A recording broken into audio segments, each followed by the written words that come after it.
Bienvenue dans le push-up, le 34e. Bravo d'être arrivé là avec ce 34 qui nous ramène dans notre verticalité humaine. Après tout ce voyage au sol avec tous ces changements divers et variés d'appui et de configuration pour que le corps à chaque fois s'organise et s'adapte à notre demande de poids, de force, de contrainte, de compression, de tension, et qu'il puisse retrouver sa nature qui est son volume en fait. Alors là, toute la subtilité du push-up, il est que on ne va pas descendre et monter, on va avancer et reculer. C'est ce qui va nous permettre d'organiser le mieux possible les transmissions de force à travers l'organisation de nos bras. Donc on va se mettre à genoux et j'invite toutes les personnes qui n'ont pas les bras droits, c'est-à-dire comme moi. Donc allez regarder dans le miroir et puis allez regarder si vos bras font un angle. Eh bien, ça vous donnera l'information que vous ne pouvez pas mettre vos mains derrière, sous vos épaules quand vous êtes en appui, car votre bras n'est pas designé, ça va mettre une énorme compression sur le deltoïde antérieur. On peut souvent voir ça comme blessure auprès des gens qui pratiquent beaucoup le push-up ou dans le yoga, sur le chaturanga. C'est qu'il y a cette consigne qui est complètement délétère et dysfonctionnelle de mettre la main sous l'épaule en fait. Donc si vous êtes dans mon cas, eh bien sachez que vous allez devoir écarter vos mains par rapport à vos épaules et mettre un petit angle, non pas les doigts qui pointent vers l'avant du tapis, mais sur les côtés. Il y a assez peu de personnes qui ont les bras droits, essentiellement les hommes ont plus cette caractéristique-là. Donc en appui ici, on va venir prendre appui dans le sol et laisser glisser vos omoplates de chaque côté. Donc les omoplates peuvent glisser vers la colonne, on peut voir qu'il y a une dépression thoracique, et puis là les omoplates viennent coulisser de part et d'autre du panier thoracique. Donc ce n'est pas une flexion, c'est juste un glissement des omoplates vers la colonne vertébrale et vers les côtés du panier thoracique. Vers la colonne vertébrale, vers les côtés du panier thoracique. On va rester ici. On essaie de mettre en tension en fait cette écharpe tissulaire des rhomboïdes sous-scapulaires et grand dentelé. Ce qui va nous aider, c'est on va se dire tiens, la pointe de mon omoplate, elle va vers mon petit doigt. Pointe de mon omoplate vers les petits doigts. Et ici, on va penser maintenant que nos clavicules vont tourner vers l'avant. Donc on va se retrouver avec un enveloppement de omoplates sur les côtés pour aller trouver la bonne, on va dire, tension tissulaire, la bonne tensilité en allant coiffer les grands dentelés. Et puis ce contrepoint de nos clavicules qui tournent sur place et qui vont nous donner vraiment toute cette ceinture scapulaire qui devrait être au contraire très large pour pouvoir fluidifier les transferts de poids. Un 4 pattes ici, debout sur nos bras, donc ce n'est pas une hyper-extension. Ramenez l'intérieur de vos coudes face à face et écartez le sol. Comme ça, vous aurez la possibilité de passer sur vos lignes postérieures brachiales. Et puis, ce qu'on va venir faire ici, c'est les pointes des omoplates, s'il y a besoin d'aller les mobiliser, pointe des omoplates vers nos petits doigts. Et en même temps, les clavicules qui tournent vers l'avant. Vous conjuguez ces deux-là.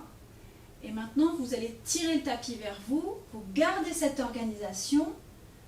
Et vous venez jouer avec votre propre poids. On peut écarter un petit peu les genoux au fur et à mesure. Donc, là. Et je repousse le sol sur les côtés pour pouvoir remonter. Donc, je vais vers l'avant. Et je repousse le sol en avant et sur les côtés. De revenir.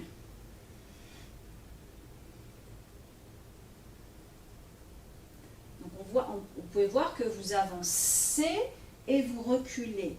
et qu'il n'y a pas de j'arrondis et je creuse. Au contraire, vraiment garder cette tenségrité du haut du corps.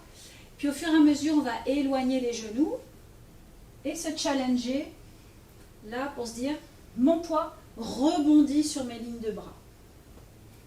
Mon poids rebondit sur mes lignes de bras et ma colonne flotte. Aucun impact dans la nuque, vraiment. Le bassin, panier thoracique et tête restent solidaires les uns des autres. Et on va faire ça graduellement jusqu'à pouvoir allonger nos jambes ici. Et donc c'est assez explosif.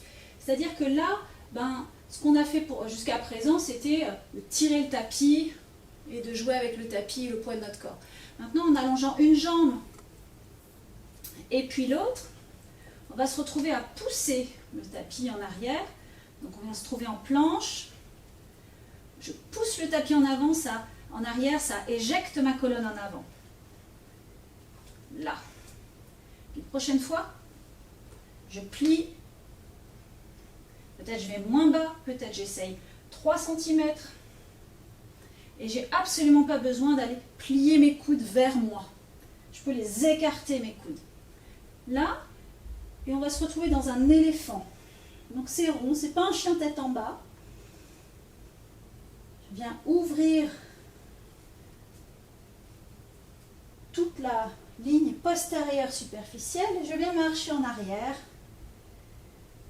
Ici, en attrapant l'arrière de mes chevilles, je pousse et je viens permettre à tout mon dos de se gonfler. Et en lâchant l'appui de mes mains avec mes chevilles, j'inspire dans le bas de mon dos et ça me ramène. Dans sa globalité maintenant, on est en Pilates V, les talons sont connectés. C'est les yeux qui descendent. La peau des lombaires, des cervicales, thoraciques, lombaires. Pas de fesses, le sacrum se suspend, nos extenseurs sont là pour annuler le poids. Et puis on va marcher en 3, c'est rond, le dos est rond. 1, 2, 3 et c'est sur les côtés. Je pousse avec mes pieds et je repousse avec mes mains. Ici je repousse mes mains, ça va faire flotter mes lombaires et mon sacrum en éléphant. C'est rond, comme l'éléphant sur le réformeur, si vous avez la référence. Ça s'ouvre. J'inspire dans le bas du dos. Ça m'éjecte. Et ça ne m'éjecte pas là. Je retrouve en fait mon volume entre l'avant et l'arrière de mon corps, ma ligne antérieure profonde. Et encore. Pour fluidifier le passage de la colonne en flexion, à chaque fois vous gonflez un petit airbag autour de vos lombaires, autour de vos vertèbres, 1, 2, 3. Et je pousse avec mes pieds et ça se gonfle en éléphant. Dernière fois, il n'y a pas de fesses dans cette histoire.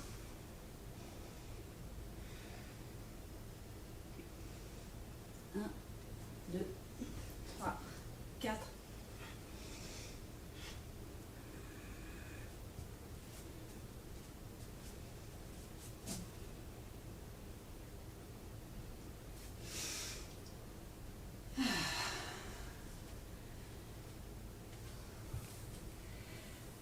Voilà pour ce 34e. Félicitations.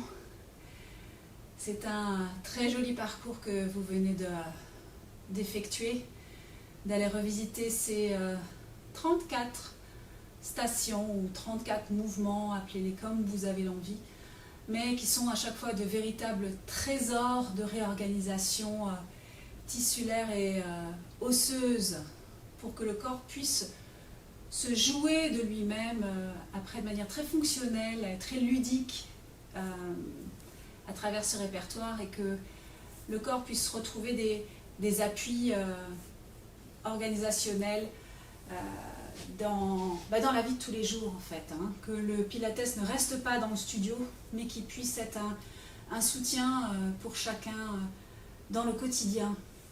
Et on dédie toute cette démarche et tout ce magnifique répertoire à son inventeur, Joseph Pilates, qui a su nous amener à travers son observation des animaux, des arts martiaux, de la danse, du yoga, une magnifique méthode qui nous permet eh bien, de nous réorganiser, de pouvoir